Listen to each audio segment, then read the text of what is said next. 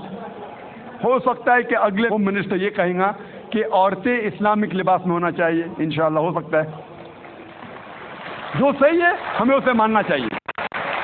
آج کی میڈیا کہتی ہے کہ اسلام عورتوں کو ذلیل کرتا ہے، عورتوں کی حقوق نہیں ہیں اس مذہب اسلام میں۔ جب ہم ویسٹرن میڈیا دیکھتے ہیں ہمیں پتہ لگتا ہے the western talk of womens liberalization, the western talk of womens liberalization is nothing but a disguise form of exploitation of a body, deprivation of honour and degradation of a soul. یہ مغربی نعرہ آزادی نسواں کا حقیقت میں عورت کو ذلیل کرتا ہے، اس کی عزت کو لوٹتا ہے، آبرو کو لوٹتا ہے۔ The Western society claiming to uplift the woman has actually degraded her to a status of concubine, mistresses and society butterflies which are hidden behind the colorful screen of art and culture۔ یہ مغربی تہذیب جب کہتی ہے کہ ہم عورتوں کے درجے کو بلند کرتے ہیں، حقیقت میں وہ عورتوں کو طوائف بناتے ہیں، رخیل بناتے ہیں، بازار کی زینت بناتے ہیں، آرٹ اور کلچر کے رنگین پردے کے پیچھے۔ آرٹ اور کلچر کے نام پہ وہ کہتے ہیں کہ ہم عورتوں کو آزادی دے رہے، حقیقت میں وہ انہیں ذلیل کرتے ہیں۔ اور ہم دیکھتے ہیں وومنز لبرائزیشن کے نام پہ یہ ویسٹرنرز کیا کر رہے ہیں۔ آپ دیکھیں گے اکثر ایڈورٹیزمنٹ میں آپ کو عورتیں ملیں گی، جو چیز عورتیں استعمال نہیں کرتی اس میں بھی عورتیں موجود ہیں۔ مثال کے طور پہ آپ اگر موٹر سائیکل کی ایڈ دیکھیں گے، کتنے خواتین، کتنے عورتیں دنیا میں موٹر سائیکل چلاتی ہیں، کتنے، پھر بھی موٹر سائیکل کی ایڈ میں آپ عورتوں کو دیکھیں گے۔ ایک بہت فیمس ایڈ تھی، مجھے کس نے کہا تھا، بی ایم ڈبلیو موٹر گاڑی کی، ایک گاڑی ہے بی ایم ڈبلیو جو نوجوانوں میں بہت فیمس ہے، بہت مشہور ہے۔ عام طور پہ مرسڈیز کو مانا جاتا ہے بہت اچھی گاڑی، لیکن نوجوانوں میں بی ایم ڈبلیو وہ اور تیز ہے، اس کا پک اپ اچھا ہے تو نوجوان پسند کرتے ہیں BMW گاڑی، اور تیز اور پک اپ، ویری فاسٹ کار. تو مجھے کس نے کہا تھا، ایک مشہور ایڈورٹیزمنٹ تھی BMW کی. اس BMW کے آگے اس ایڈورٹیزمنٹ میں ایک عورت ہے بکینی میں، اس کے بدن پہ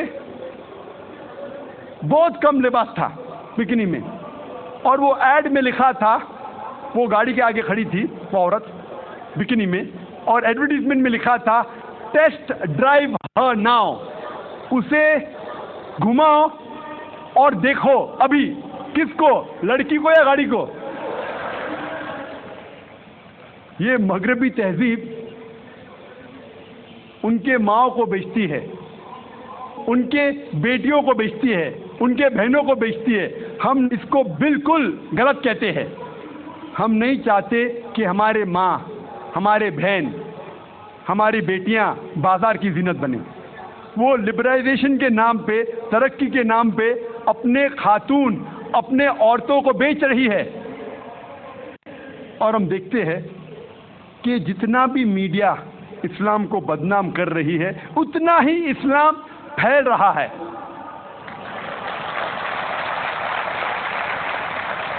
آج سب سے زیادہ پھیلنے والا مذہب ساری دنیا میں نمبر 1 اسلام. USA میں سب سے زیادہ پھیلنے والا مذہب اسلام. یورپ میں سب سے زیادہ پھیلنے والا مذہب اسلام. اور جو لوگ، جو غیر مسلمان اسلام قبول کرتے ہیں ان میں سے 2/3 حصہ عورتیں ہیں. 2/3 آف دیم آر وومن. اگر اسلام عورتوں کو ذلیل کرتا ہے تو عورتیں اسلام قبول کیوں کرتے؟ یہ امریکن عورتیں اسلام کو کیوں قبول کر رہی ہے؟ یہ یورپین عورتیں اسلام کو کیوں قبول کر رہی ہے؟ کیونکہ وہ جانتے ہیں کہ عورتوں کے مسائل کا حل اسلام ہے. وہ جانتے ہیں کہ عورتوں کے لیے رحمت ہے اسلام. اللہ تعالیٰ فرماتے ہیں سورہ ال عمران میں، سورہ نمبر 3 آیت نمبر 54 میں، مکر مکر اللہ واللہ خیر الماکرین. ان لوگوں نے پلان کیا، سازش کی، اللہ نے بھی پلان کیا، اور سب سے بہترین پلانر اللہ ہے. جتنا وہ اسلام کو دبانے کی کوشش کر رہے ہیں اتنا ہی اسلام تیزی سے پھیل رہا ہے. اور خصوصاً میڈیا 11 سپتمبر 2001 کے بعد جو تیزی سے اسلام کو بدنام کر رہا ہے، الحمدللہ ثم الحمدللہ اتنی ہی تیزی سے اسلام پھیل رہا ہے. 11 سپتمبر 2001 کے بعد 10 مہینے میں 34,000 امریکنوں نے اسلام قبول کیا.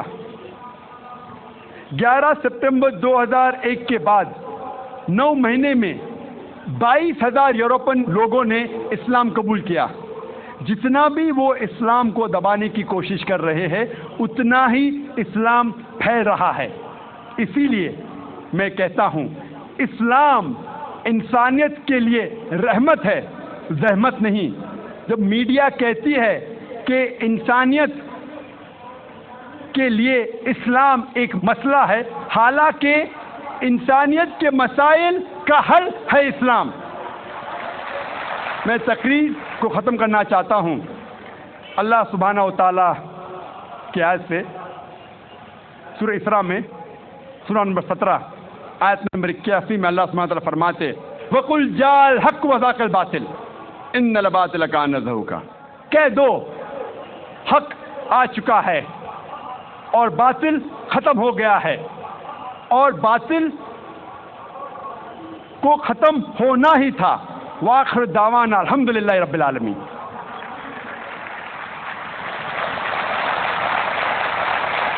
جزاک اللہ ڈاکٹر ذاکر نائک.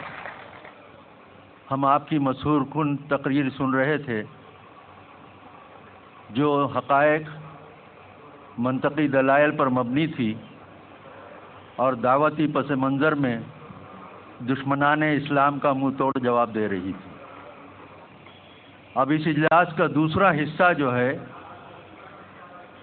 وہ ہے سوال و جواب کا، اس سوال و جواب کے سیشن کو دلچسپ اور باقاعدگی سے چلانے کے لیے ہم نے کچھ قواعد و ضوابط رکھے ہیں جو میں آپ کے سامنے رکھ رہا ہوں۔ سب سے پہلے یہ ضروری ہے کہ آپ کا سوال آج کے موضوع سے منسلک ہو۔ میری والنٹیئرز حضرات سے گزارش ہے کہ سوالات کرنے والے حضرات میں ہمارے غیر مسلم بھائیوں اور بہنوں کو پہلے ترجیح دی جائے۔ ساتھ ہی جو سوال کرے وہ اپنا نام اور اپنا پروفیشن بتلائے۔ سوال براہ راست کرے، کسی تمہیدی موضوع کے ساتھ لمبی تقریر کرتے ہوئے سوال نہ کریں۔ وقت کم ہے، اختصار سے کام لیں۔